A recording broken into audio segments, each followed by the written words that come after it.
Yang justru kita teror adalah yang mengajarkan amar ma'ruf nahi mungkar. Tapi para koruptor, coba kita lihat kelakuan negara terhadap koruptor. Saudi Arabia, koruptornya pancung, potong tangannya, potong kepalanya. Di Indonesia apa yang terjadi? Koruptor, potong masa tahanan. Ini kan keterlaluan namanya. Tan lewat-lewat maku. Marah Allah.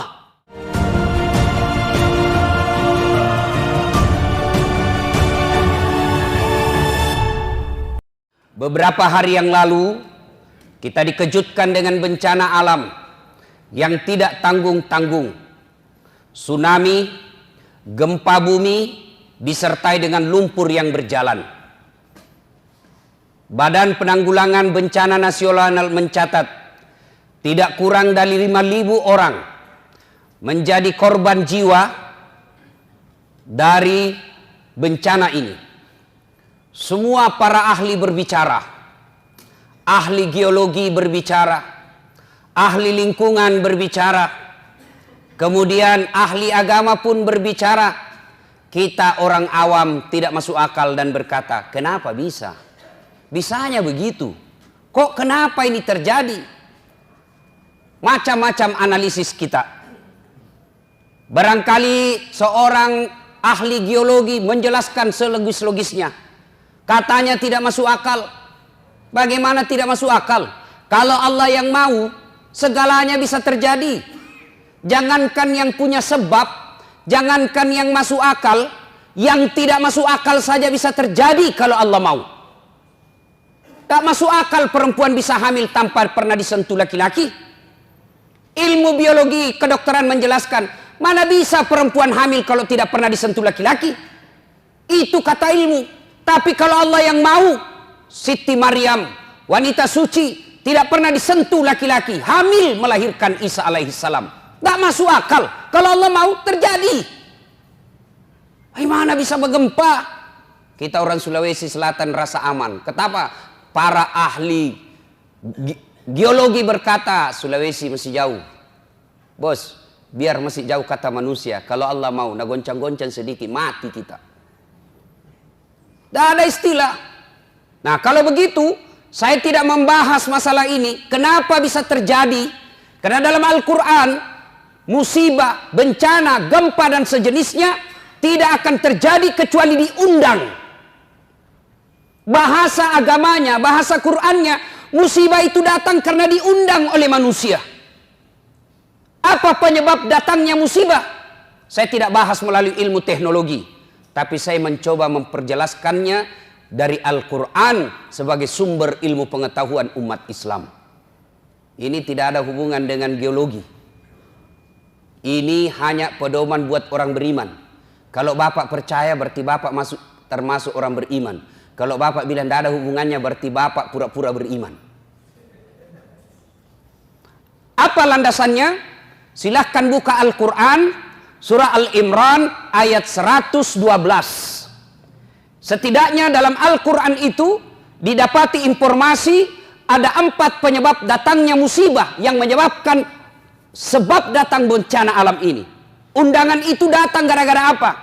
1 kata Al-Quran, yakfuruna bi ayatillah.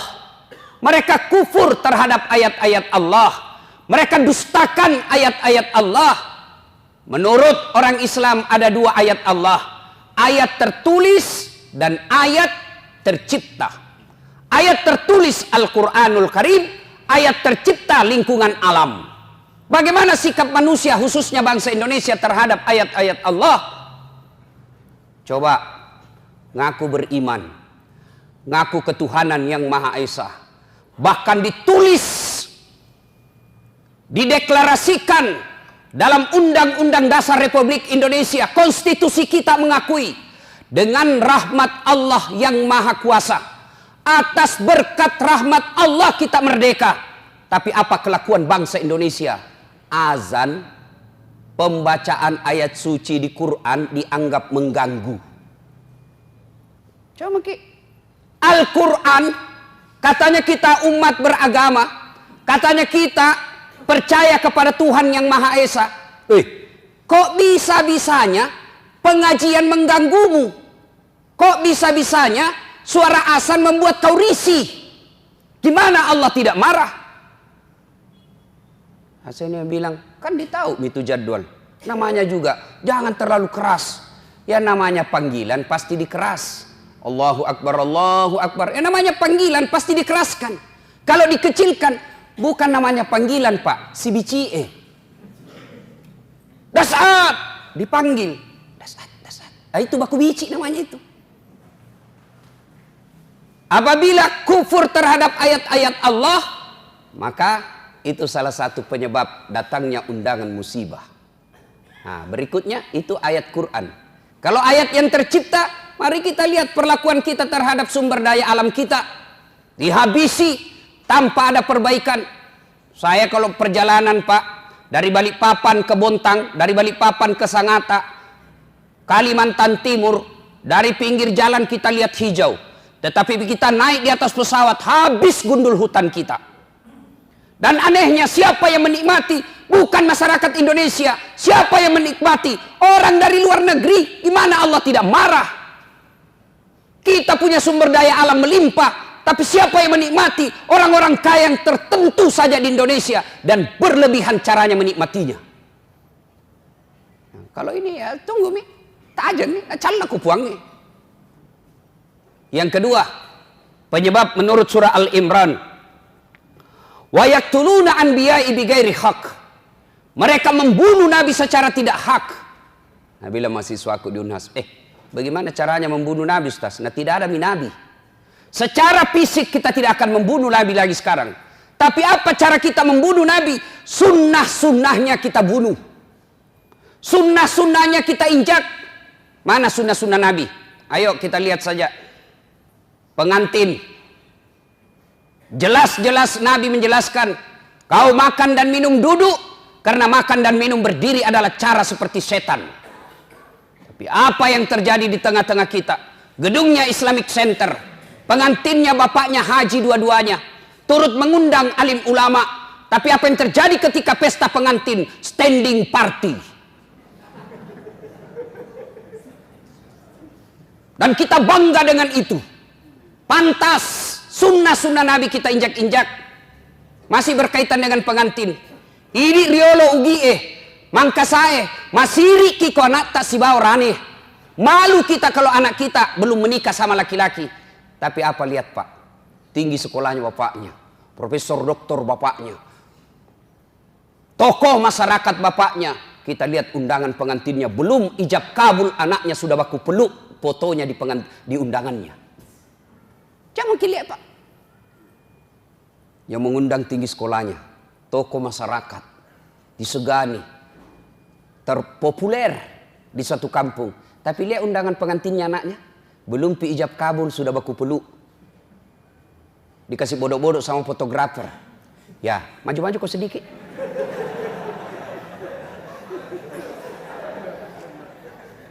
Kita injak-injak sunnah Nabi. Nabi menginformasikan dalam hadisnya diriwayatkan oleh Bukhari. Haram merubah nasab. Haram mengerubah silsilah orang tua kita. Dek nawat dingi robah senana na tawe.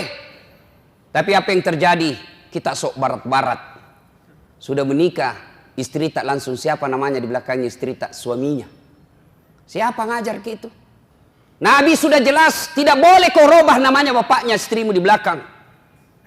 Contoh konkret. Nama istri Naurah Siddiqiyah. Nasrun nama bapaknya. Begitu setelah menikah suaminya Das'at Latif berubah namanya Naurah Siddiqiyah Das'at Latif. Padahal tidak boleh. Kenapa? Naurah Siddiqiyah bukan anak saya tapi istri saya. Coba Matandre itu sikolana tinggi jabatannya, tapi begitu sudah menikah namanya istrinya naganti. Apa pernah kita dengar Rasulullah mengganti nama istrinya Khadijah Muhammad? Tidak. Khadijah tetap disebut Khadijah binti Khuwailid, Aisyah binti Abu Bakar Siddiq. Sunnah-sunnah Nabi kita injak-injak. Kalau ada yang tidak melaksanakan sunnah, atau ada orang yang melaksanakan sunnah, kita anggap kampungan.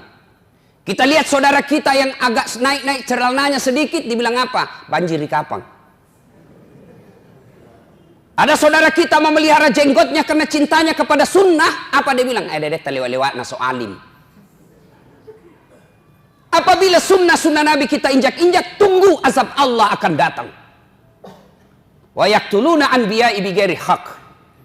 Yang ketiga, yang akan menyebabkan turunnya bencana alam. Wa kanu yaqtadun. Mereka telah melampaui batas. Terlewat-lewat nih Pak. Lihat lagi Pak. Agama Islam mengajarkan amar ma'ruf nahi mungkar. Dan siapa yang punya tugas? Ulama, para muballigh.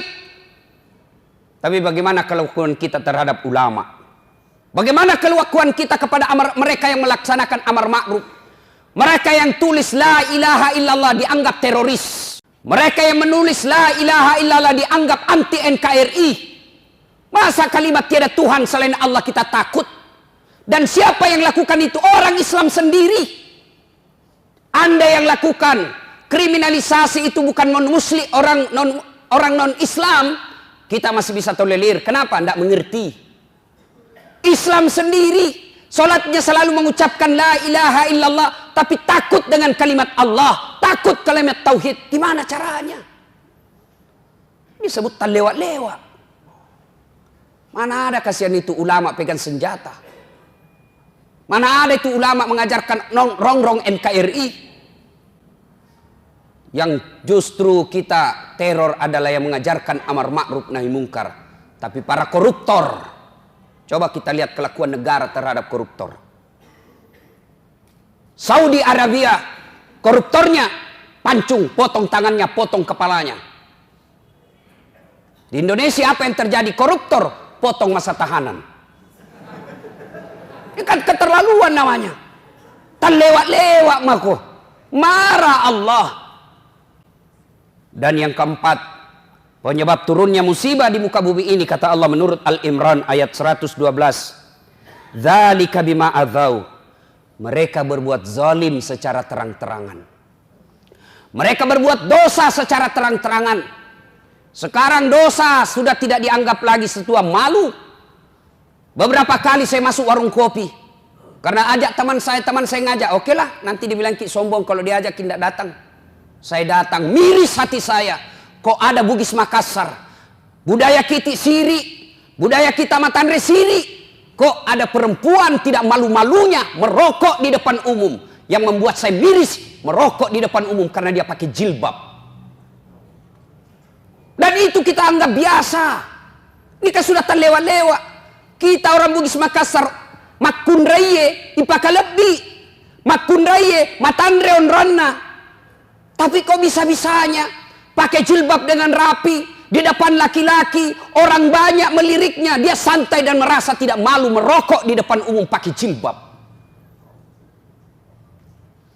Ini yang disebut zalika bima adzau. Mereka berbuat zalim secara terang-terangan.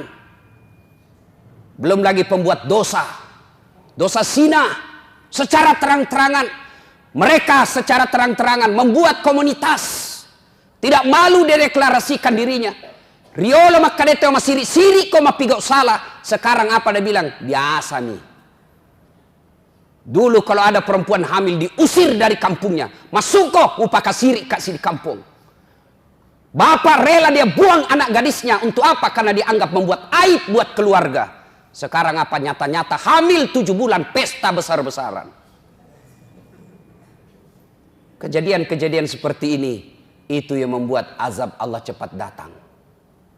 Lalu orang bilang begini, kalau negara barat bagaimana Ustaz? Lewat-lewat itu. Jepang lah misalnya. Oh jangan salah Pak. Jepang itu, saya sudah berapa kali ke sana, akhlaknya tinggi Pak. Tidak ada tukang tipu. Pejabatnya baru dituduh korupsi, mundur dan bunuh diri. Kita sudah tertuduh, bahkan terponis, bahkan terpidana, sudah terbukti, sudah dipenjara, tidak malu jadi caleg.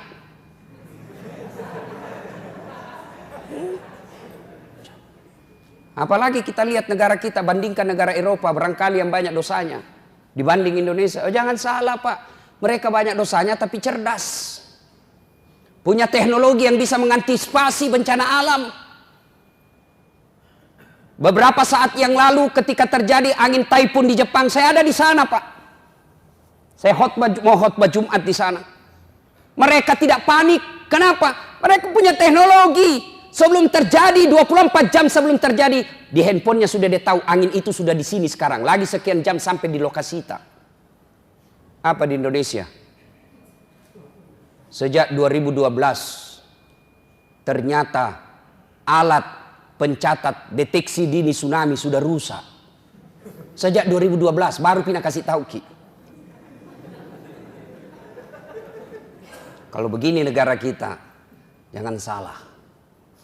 Nauzubillah min zalik. Mudah-mudahan kejadian di Palu, Donggala, Sigi menjadi pelajaran buat kita semua. Merugi orang yang diberikan teguran oleh Allah lalu tidak mengambil iktibar pelajaran dari itu. Ya ko yalenno paringarseng, yalenno paringereng. Kau sudah ditegur, lalu kau tidak ingat juga. Inna azabi lazadid. Sesungguhnya azabku sangat pedih. Bencana alam ini sesungguhnya ada 3 sifatnya. 1, ujian. 2, teguran. 3, hukuman. Apa bedanya Ustadz? Tergantung siapa yang ditimpa. Apabila orang beriman, orang baik, hancur rumahnya, meninggal istrinya, maka sesungguhnya orang alim itu kena ujian. Namanya ujian mau naik pangkat, namanya ujian mau naik kelas. Anak-anak mahasiswa kalau mau jadi sarjana tentu nulis skripsi berat. Kenapa?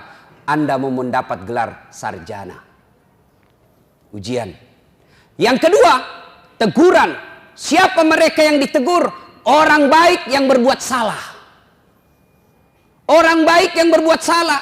Dia yang sholat, dia juga yang korupsi. Dia yang rajin sedekah, dia juga yang makan barang haram.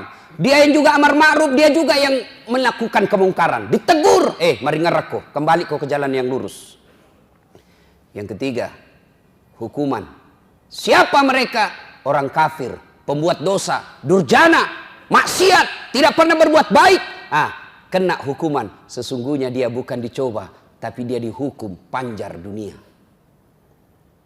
Kita periksa diri tak. Kalau rumah tak terbakar, kena gempa. Apa dia ujian? Apa dia teguran? Apa dia hukuman? Tergantung siapa. Kalau tidak pernah sholat, pabotor, tukang tipu, koruptor, hancur rumahnya. Jangan kau bilang diuji kok bos. Sidang Jumat yang saya muliakan. Tidak ada hal yang sia-sia di sisi Allah. Gempa, bencana, saudara kita yang ditimpa di Sulawesi Tengah. Sesungguhnya faedahnya. 1, ladang sabar bagi mereka yang kena musibah. Bagi mereka yang kena musibah, ini ladang amal. Berat, sakit hati, menderita. Karena memang hadiahnya sungguh luar biasa. Apa? Innallaha ma'as-sabirin. Allah bersama orang-orang yang sabar. Sabar, Allah bersama kita. Kena musibah, hancur rumah, keluarga berantakan. Tapi sabar. Dia hanya mengucapkan inna lillahi wa inna ilaihi rajiun. Segalanya datang dari Allah, segalanya akan kembali kepada Allah. Saya sabar, maka hadiahmu apa? Bersama dengan Allah. Bapak saja bersama gubernur kita sudah selfie-selfie. Kirim semua teman, saya lama gubernur. Ini bersama dengan Allah. Yang kedua hikmah dari ini kita mengambil sisi positifnya. Introspeksi diri buat bangsa Indonesia. Mari ngerek kok bos. Ajak mental liwat-liwat. Dan yang ketiga, bagi kita yang tidak kena seperti orang di Makassar ini, apa faedahnya? Faedahnya adalah uji kesetiakawanan sosial. Mana itu yang teriak-teriak selama ini? Saya NKRI, saya Pancasila. Buktikan itu. Dengan cara apa? Mari gotong royong membantu mereka. Ladang amal buat kita untuk toleran, untuk saling tolong menolong, membantu mereka meringankan bebannya. Setidaknya bantu mereka dengan doa, setidaknya bantu mereka dengan sangka baik. Mudah-mudahan ada manfaat, lebih dan kurangnya mohon dimaafkan. Nun wal kalami misrun, billahi fi sabilil haq, barakallahu li wa lakum wa izza'izil mu'minin, innahu huwal ghafurur rahim.